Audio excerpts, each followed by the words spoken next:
ಕಳೆ ನೋಡ್ತಾ ಇದ್ರೆ ಮೊನ್ನೆ 4 ದಿನ ಸ್ವಲ್ಪ ಯಾಕೋ ಸಪ್ಪಗಿತ್ತು.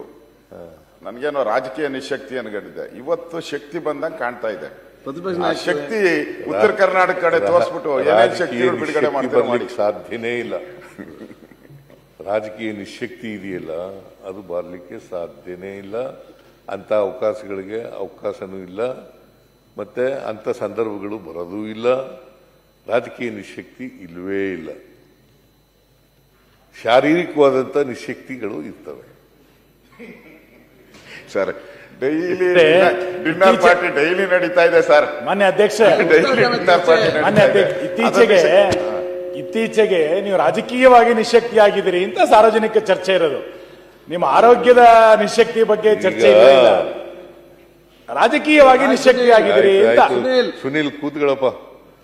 ಈಗ ನೋಡಿ, ನಿಮ್ಮಲ್ಲಿ ಒಂದು ಮನವಿ ಏನಪ್ಪ ಅಂತಂದ್ರೆ, ಅಶೋಕ್ ಅವರು ಮಾತಾಡುವಾಗ ನಾನು ಒಂದು ಚಕಾರನು ಕೂಡ ಎತ್ತಲಿಲ್ಲ, ಮಧ್ಯ ಪ್ರವೇಶ ಮಾಡಲಿಲ್ಲ, ಕೂತ್ಕೊಂಡು ಕೇಳಿದ್ದೀನಿ. ನೀವು ದಯಮಾಡಿ ನಾನು ಮಾತಾಡುವಾಗ ಕೂತ್ಕೊಂಡು ಕೇಳಬೇಕು ಅಂತಕ್ಕಂಥದ್ದು ನಿಮ್ಮಲ್ಲಿ ಮನವಿ. ರಾಜಕೀಯ ನಿಶಕ್ತಿ ಅದೆಲ್ಲ ಉತ್ತರ ಕೊಡ್ತೀನಿ ನಾನು. ರಾಜಕೀಯ ನಿಶಕ್ತಿ ಯಾವಾಗಲೂ ಇಲ್ಲ.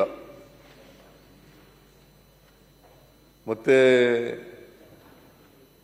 ರಾಜಕೀಯನ ಅಷ್ಟೊಂದು ತಲೆ ಕೆಡಿಸ್ಕೊಂಡು ಮಾಡಬೇಕಾದಂತ ಅಗತ್ಯ ಇಲ್ಲ. ಅಧಿಕಾರ ಜನ ಕೊಡೋದು. ಜನರ ಆಶೀರ್ವಾದ ಮಾಡಿದ್ರೆ ಮಾತ್ರ ನಾವು ಈ ಕಡೆ ಕೂತ್ಕೊಳ್ಳಲಿಕ್ಕೆ ಸಾಧ್ಯ ಆಗ್ತದೆ. ಜನ ಆಶೀರ್ವಾದ ಮಾಡಿದ್ರೆ ಆ ಕಡೆ ಕೂತ್ಕೋಬೇಕಾಗುತ್ತೆ.